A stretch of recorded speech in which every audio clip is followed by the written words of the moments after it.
Bonjour. Je suis content de voir merci, il y a autant de personnes. Alors, ce que je vous propose, c'est que j'aimerais faire une histoire rapidement de l'histoire des êtres animaux au Québec. Par la suite, je vais vous parler du cadre juridique tel qu'il existe maintenant au Québec. Après ça, je veux vous glisser un mot sur les tribunaux puis comment ils peuvent appliquer la nouvelle loi. Et finalement, comment les êtres animaux peuvent faire valoir leurs droits devant les tribunaux.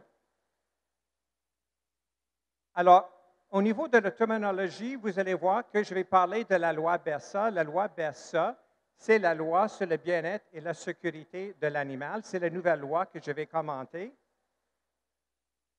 Je vais parler des êtres animaux. C'est peut-être la première fois que vous entendez ce terme-là. Pourquoi? Parce qu'on veut mettre l'accent sur le fait que l'animal est maintenant un être dans la nouvelle loi et on veut le dissocier du fait qu'avant, l'animal était un bien.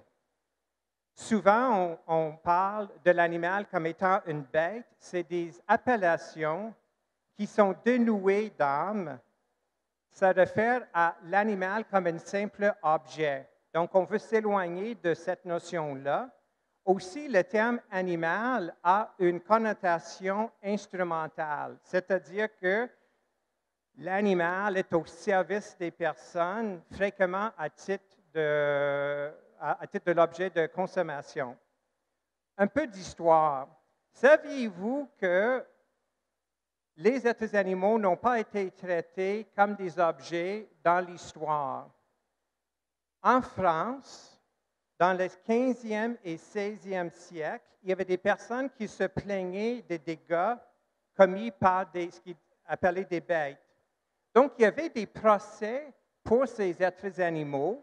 Pourquoi? Parce que l'être animal était vu comme un être capable de discerner et de prendre des bonnes et des mauvaises décisions.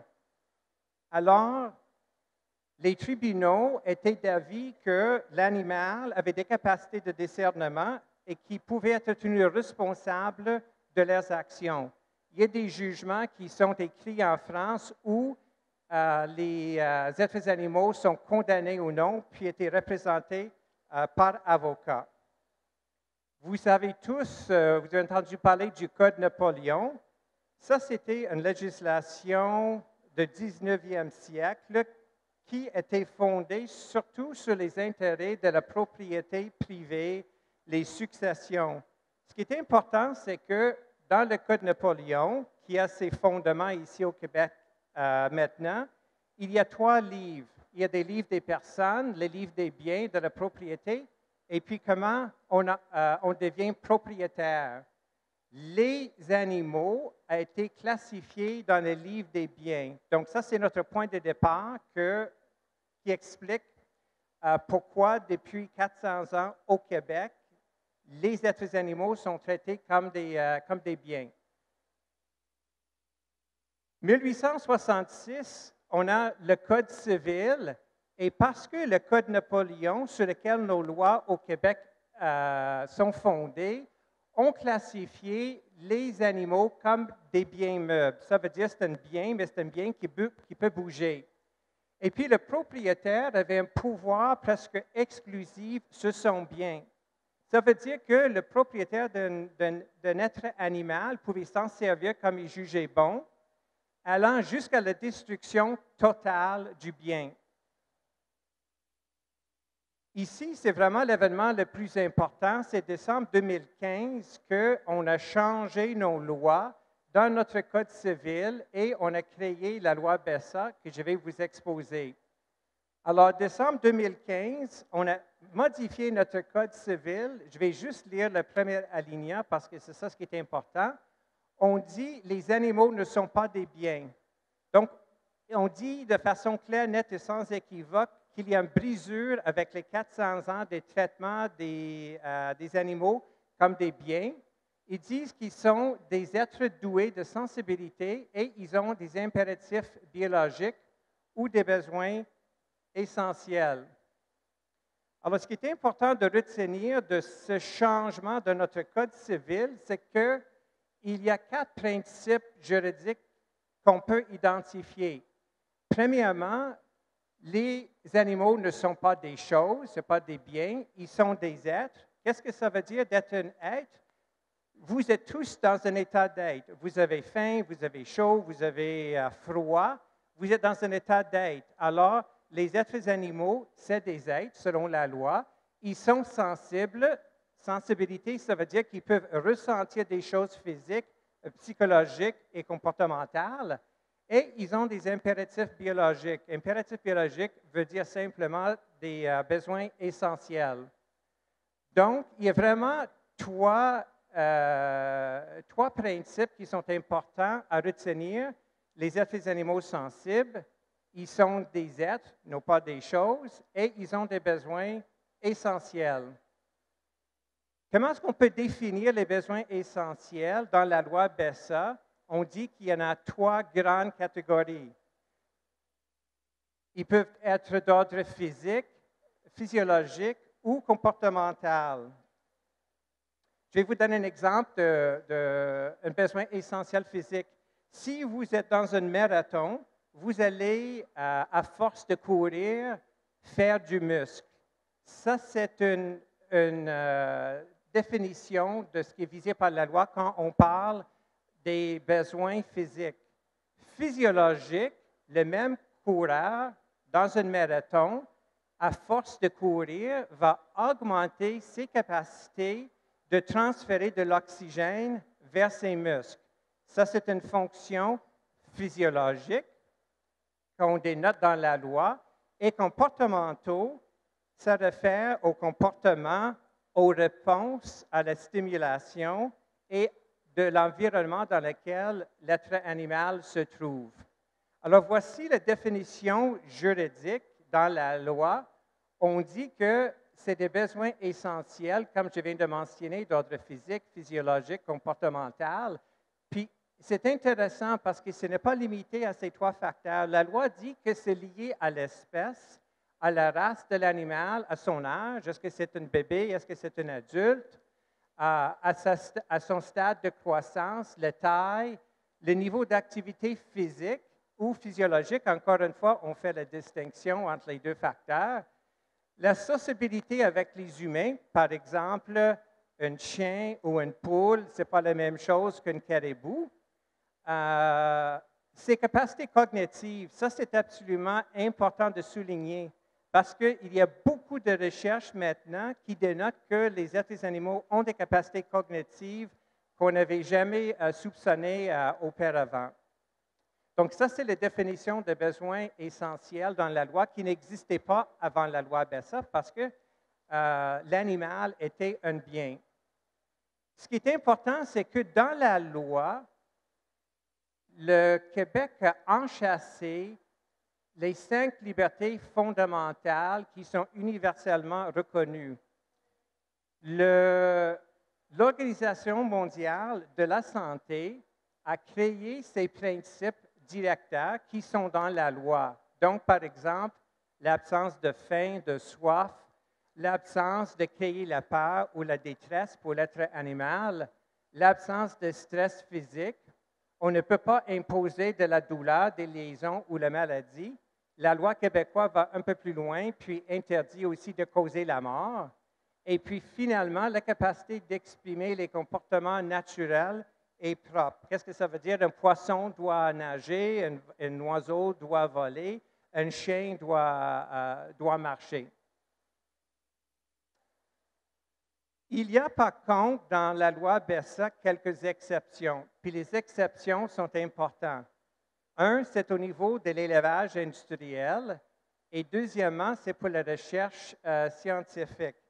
L'élevage industriel, pourquoi c'est important au Québec? Peut-être vous savez qu'il y a 45 millions d'êtres animaux à chaque année au Québec, selon le ministère de l'Agriculture, qui fait l'objet de l'élevage industriel. Alors, les 45 millions d'êtres animaux en 2018 qui vont mourir parce qu'ils vont être envoyés à l'abattoir, on va avoir un autre 45 millions l'an prochain. Et ces êtres animaux-là sont exclus de la loi ce que la loi prévoit, c'est que c'est l'industrie, selon les pratiques généralement reconnues, qui détermine le sort de ces êtres animaux. La recherche scientifique, et puis les êtres animaux sauvages, par exemple un chevreuil, s'ils sont non captifs, ils sont visés par une autre loi, la loi sur la conservation et la mise en valeur de la faune. Ici, c'est intéressant, c'est une capture d'écran du site du DAC.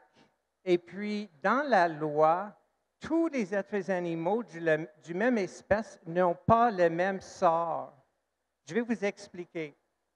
Si vous avez un lapin, par exemple, qui vit chez vous, ça c'est dans la catégorie, le premier, domestique.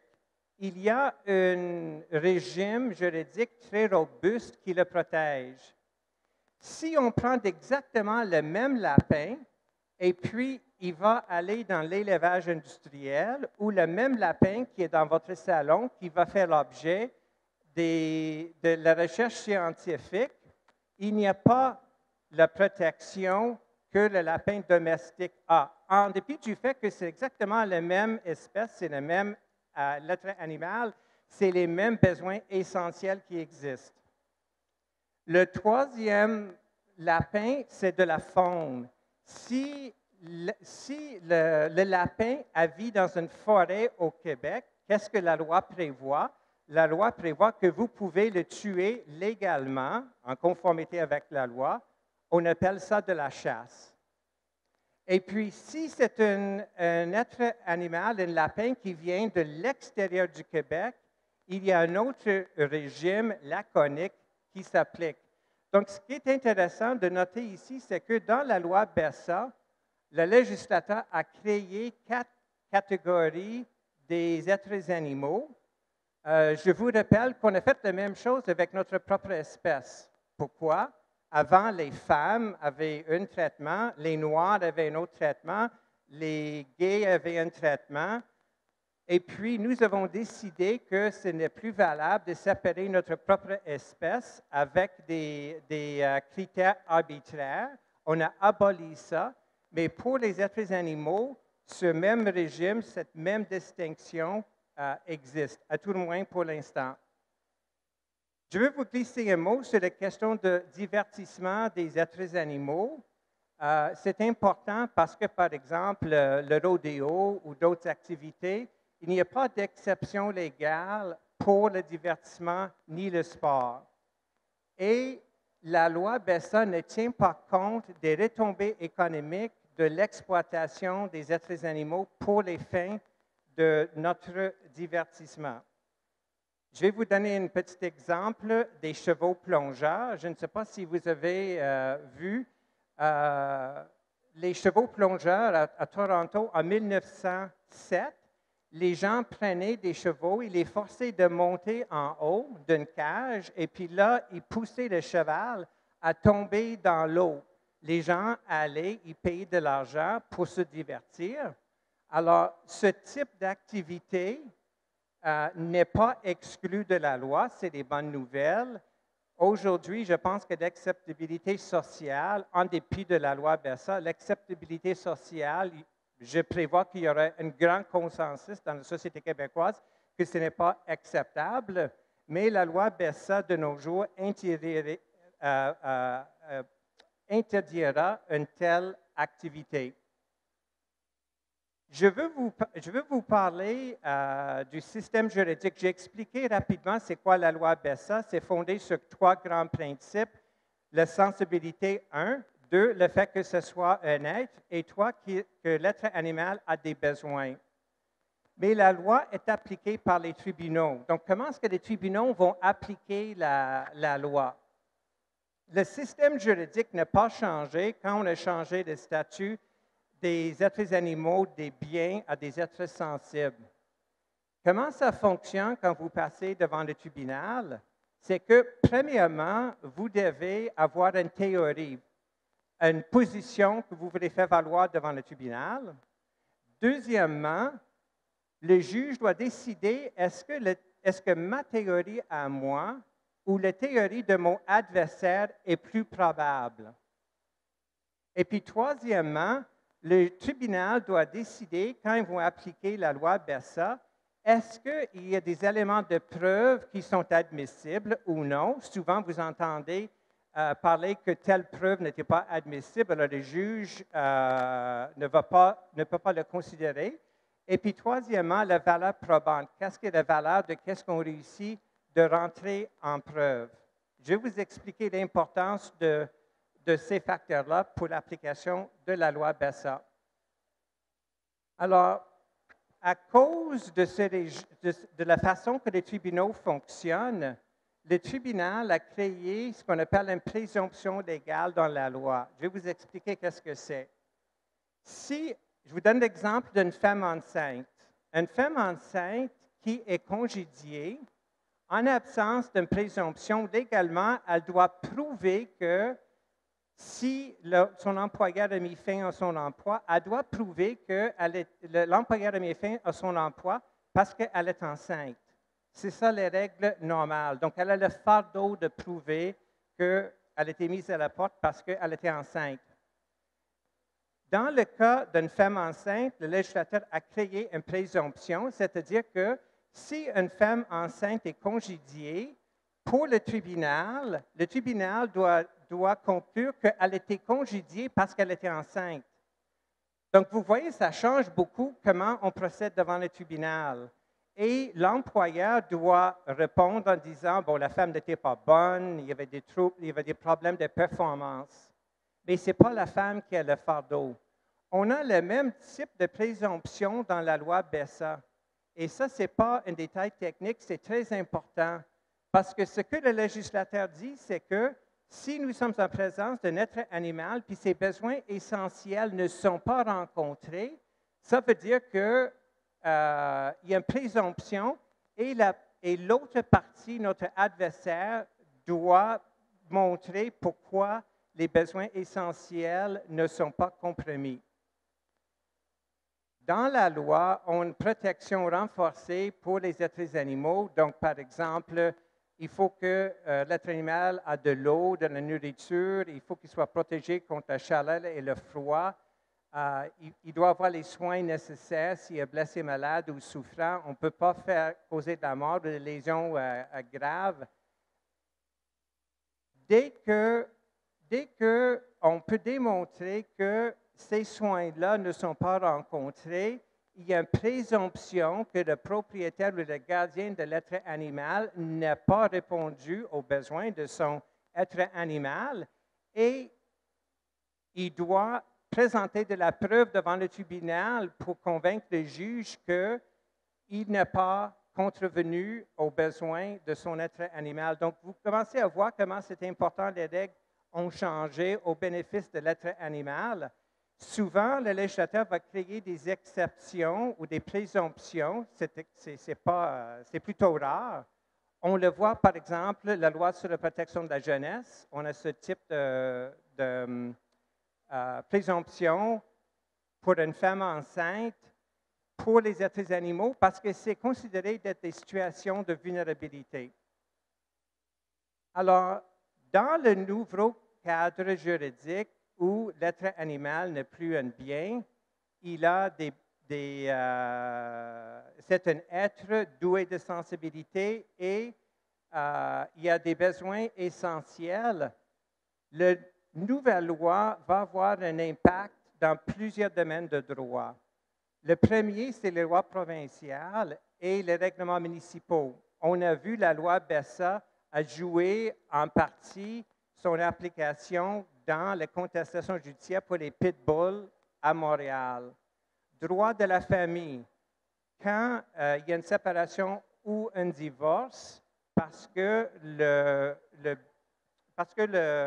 l'être animal était vu comme un bien, souvent les tribunaux disaient, bon, où se trouvent les enfants, le bien va suivre où sont les enfants. S'ils sont avec la mère, le chien va aller avec la mère.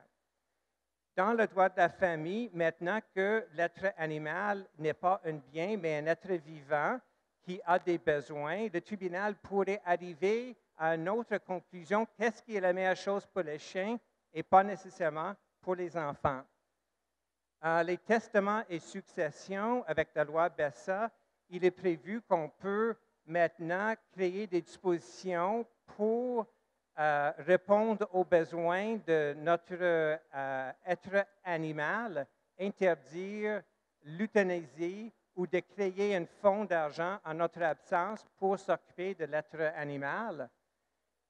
Pour la question de louer un appartement ou les condominiums, ce n'est pas encore clair, mais la question qui reste posée, est-ce que ça serait toujours interdit d'avoir la présence d'un être animal? C'est une question qui doit être examinée par les tribunaux. Droit du travail et de l'emploi, c'est intéressant parce qu'il y a déjà maintenant des syndicats qui commencent à contester pour le décès d'un être animal. Est-ce qu'on peut avoir une absence pour deuil? Pourquoi? Parce que l'être animal, c'est un être sensible. L'être humain peut créer des liens. On vit des choses. Alors, ce n'est plus comme un bien. Si vous avez une chaise sur votre balcon, puis la chaise, ça tombe, et c'était la meilleure chaise que vous avez jamais eue, puis c'était de votre grand-mère, mais vous ne pouvez pas dire à votre employeur, j'ai besoin d'avoir une journée de congé parce que je suis atteint du fait que j'ai plus la chaise. Alors que l'être animal était comme la chaise. On voit la distinction. Droit des transports, on voit que les transporteurs sont en train de réviser leur politique pour le transport des êtres animaux. Pourquoi? Parce que ce n'est plus du bagage, c'est un être vivant. Bon, cet été, il y avait un article intéressant dans la presse intitulé « Du mordant, mais peu de résultats ». Pourquoi c'est important? Parce que la presse avait dit que la loi est foncièrement bonne. Mais on peut avoir une bonne loi, puis si il y a un désengagement de l'État de l'appliquer, on ne va pas très loin avec ça. Alors ici, il y a quelques statistiques de comment les SPCA et les SPA ont appliqué la loi BESA et le ministère de l'Agriculture qui est en partie responsable de son application.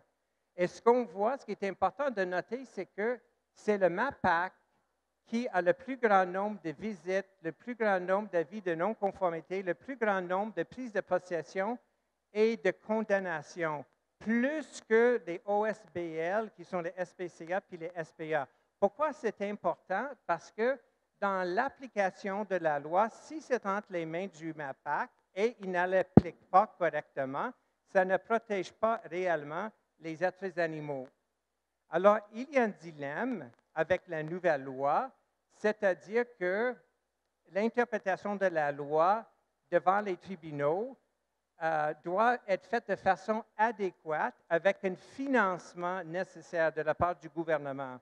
Il y a plusieurs personnes qui prétendent que le MAPAC ne finance pas adéquatement et puis les inspecteurs ne sont pas formés correctement pour réellement appliquer la loi qui est jugée plutôt bonne. Au mois de septembre, un autre exemple, un article, Québec n'inspecte plus des élevages et des chiens pour les chiens et pour les chats. Donc, c'est curieux parce que dans la loi BESA, pour faire l'élevage d'un chien ou d'un chat, après un certain nombre, il faut avoir un permis. Donc, c'est quand même curieux que le gouvernement a décidé, de ne plus choisir d'inspecter les lieux où l'élevage va avoir lieu puis émettre un permis. Donc, on peut se poser la question, est-ce que ça serait bon de dire on va donner un permis de conduire à quelqu'un sans qu'il passe un examen au préalable, où on donne le permis à la personne et par la suite, on va examiner s'il conduit bien ou non sa voiture. Alors, il y a deux défis pour nous, les avocats qui s'intéressent aux droits animaliers. La première question, c'est que nous avons une loi avec des recours, mais où et puis comment est-ce qu'on peut chercher des faits? Je ne peux pas aller très loin si je n'ai pas une bonne preuve à présenter devant les tribunaux. Mais c'est difficile d'avoir de la preuve des gens qui ne vont pas respecter la loi BESA. Pourquoi? Parce que c'est fait c'est pas fait à la lumière du jour. Donc, il y a deux façons d'appliquer la loi. Ça peut passer par la voie publique. La voie publique, c'est le gouvernement du Québec. Ou ça peut passer par les organismes privés, les organismes sans but non lucratif ou les OSBL. Voici quelques exemples de comment les OSBL au Québec, nous prévoyons, vont défier ou intenter des litiges, ce qu'on appelle stratégiques. Alors, un OSBL pourrait avoir l'intérêt de s'assurer que quand on parle de douleur dans la loi, que ce ne soit pas limité à une douleur inévitable. Ce que ça veut dire, c'est que est-ce que le gouvernement du Québec va nécessairement prendre l'initiative pour plaider que, oui, l'être animal a été blessé, mais la personne va dire en défense c'était inévitable. En d'autres termes, j'ai blessé un peu. Un OSBL peut prendre la position, la loi n'autorise pas de blesser un être animal un peu. On blesse ou on ne blesse pas. Alors, est-ce que le MAPAC va prendre une telle décision? C'est une question qui reste à poser. Les OSBL peuvent définir la notion de préjudice. Qu'est-ce que ça veut dire exactement pour le tribunal? Aussi, il y a un problème dans la loi. Si jamais vous faites un signalement, on peut signaler auprès de 844 animaux. Et si vous faites un signalement, vous n'avez à peu près pas de nouvelles de ce qui est arrivé. Donc, ça tombe dans un trou noir. Un OSBL peut aller devant le tribunal pour critiquer la façon que le MAPAC va administrer puis garder les citoyens qui dénoncent dans la noirceur. Et aussi, les OSBL pourraient avoir l'intérêt de faire examiner la question de l'élevage industriel et les traitements défavorables des 40 millions d'êtres animaux au Québec. Est-ce que le ministère de l'Agriculture a l'intérêt d'entamer un tel débat? La question se pose. Alors, nous avons la loi qui parle des êtres sensibles ayant des impératifs biologiques ou des besoins essentiels. Comme avocat, ça nous donne des outils qu'on n'avait pas avant décembre 2015. Alors, une autre stratégie qui sont importantes pour les OSBL et la loi BESA, c'est de décider quels seraient les indicateurs juridiques de la sensibilité. Qu'est-ce que ça veut dire exactement? Il faut les définir pour le tribunal. Les OSBL aussi peuvent aussi parler de la seuil de preuve pour établir la sensibilité. Est-ce que ça veut dire que la sensibilité de l'être animal est très élevée ou est-ce que c'est un seuil très bas qui va engager une condamnation de la personne qui le viole? Évidemment, les notions de besoins biologiques, ça reste à définir aussi. La question de la présomption légale, ça reste à voir comment ça serait déterminé. Et les OSBL ont aussi l'intérêt de faire valoir le principe de ce qu'on appelle la précaution. Le principe de la précaution, vous le connaissez en matière criminelle. L'idée en matière criminelle, c'est qu'il y a toujours une recul avant de priver un citoyen de sa liberté et puis de l'incarcérer. Si nous avons un doute raisonnable, on dit non. On ne va pas l'envoyer en prison. C'est un principe de précaution. Alors, le même principe peut s'appliquer aux êtres animaux. En cas de doute quant à la sensibilité, en cas de doute de le fardeau de preuve, etc., est-ce que le tribunal peut dire qu'il faut appliquer les principes de précaution et plutôt protéger l'être animal au lieu de simplement fermer le dossier? Et aussi, les OSBL ont l'intérêt de parler de le principe de proportionnalité. Ça veut dire que est-ce que la loi, c'est la même chose si c'est un caribou ou si c'est 1000 caribous? Est-ce que le gouvernement du Québec va entamer le débat? Les OSBL ont l'intérêt de le faire.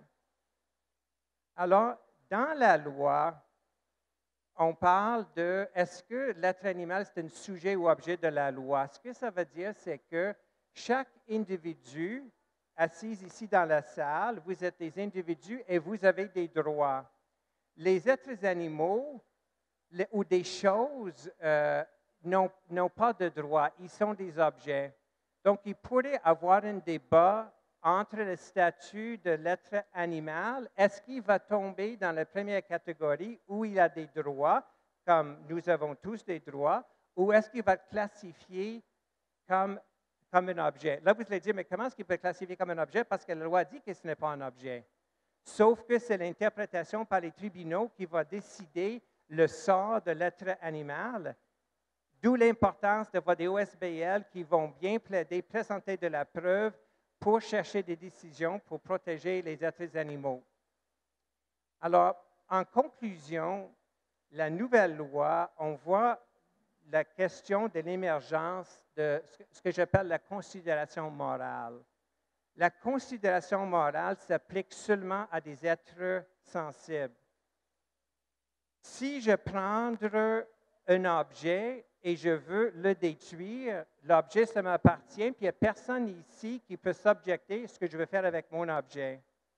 Mais si c'est un être sensible comme un être animal, et vous voyez que je suis en train d'abuser mon chien devant vous, vous allez réagir parce que vous allez dire, il faut réfléchir quoi faire avant de donner un coup de pied au chien. Ce principe-là de considération morale est enchâssé dans la loi québécoise. Et ça, c'est très, très important parce que c'est comme un principe directeur pour les juges d'interpréter la loi. Aussi, la loi est ce qu'on appelle d'ordre public. D'ordre public, ça veut dire qu'on ne peut pas déroger à la loi. Tous les citoyens, tous les Québécois et Québécoises sont obligés de respecter la loi. Je vous donne un exemple de la considération morale. Ça, c'est un dossier dans lequel le DAC a été impliqué. Il s'agissait d'une personne qui avait un chat. Le chat a tombé gravement malade d'une animalerie, d'où monsieur l'a procuré. Monsieur devrait aller tous les jours chez le vétérinaire sur son vélo parce qu'il ne savait pas si son chat était pour vivre ou mourir. Alors, si c'était un bien, le tribunal ne peut pas compenser la perte et tout le trauma que le monsieur a vécu de ne pas savoir d'une journée à l'autre si son chat était pour vivre ou mourir. Alors, le tribunal ici a donné une somme d'argent pour le préjudice moral eu égard au risque de perdre son chat. Alors, c'est comme un exemple de comment les tribunaux peuvent définir la loi BESA et la considération morale que tous les citoyens doivent avoir pour les êtres animaux. Les opposants, il y en a beaucoup. Les opposants vont dire que, bon, il y a une douleur, mais ce n'est pas aigu. Ils vont dire qu'il y a une anxiété ou une souffrance, mais ce n'est pas excessif. Donc, ils vont demander au juge de fermer le dossier. Les opposants vont aussi parler de la réversibilité des mauvais traitements. Donc, ils vont dire, mais écoutez, oui, c'était un abus, oui, le veau avec un lasso autour du cou au rodeo, c'était un mauvais traitement, mais finalement, il s'en est remis. Les opposants vont aussi dire que les êtres animaux ne peuvent pas déclarer. Ils vont dire que c'est de la propriété vivante. Ils vont inventer des moyens de défense pour aller à l'encontre de la loi BESA. Ils vont aussi parler des coûts, des avantages, les pertes d'emploi. Bon, le gouvernement du Québec, c'est le premier décideur. Ils peuvent décider de fermer le dossier ou de réglementer. Mais le décideur ultime, c'est le tribunal, d'où notre intérêt pour les juristes de soumettre les dossiers devant le tribunal pour laisser les juges donner l'interprétation de la loi. Donc, dans le Code civil, dans la loi BESA, il y a l'enchâssement de le principe de la considération morale parce que c'est des êtres sensibles, parce qu'ils peuvent souffrir. Alors, je vous pose la question, les êtres animaux ne sont plus des biens et après. Bon, bien là, on a la valeur morale enchâssée dans la loi, qui veut dire qu'il faut en tenir compte pour la santé, pour la sécurité pour les besoins essentiels des êtres sensibles. Les êtres animaux sont couverts par la loi BESA, et ça, c'est mon interprétation en droit, qu'ils ne sont plus exclus de notre société. Ils font maintenant partie de notre société, puis ça, c'est un changement absolument fondamental parce qu'ils ne sont plus des biens. Alors, il y a un nouveau paradigme juridique à tester et à contester parce que les animaux ne sont pas des biens. Comme juriste, je suis plutôt optimiste, même encouragé avec la loi parce qu'avant décembre 2015, je n'avais aucun outil de travail parce que je ne pouvais pas intervenir dans le cas d'un bien. On en dispose des biens comme on juge bon. Alors, c'est ma présentation de la loi BESA, la valeur morale, le fait que c'est des êtres sensibles, qu'ils ont des besoins essentiels et que le législateur semble être préoccupé par le bien-être et la santé et sécurité des êtres animaux. Merci.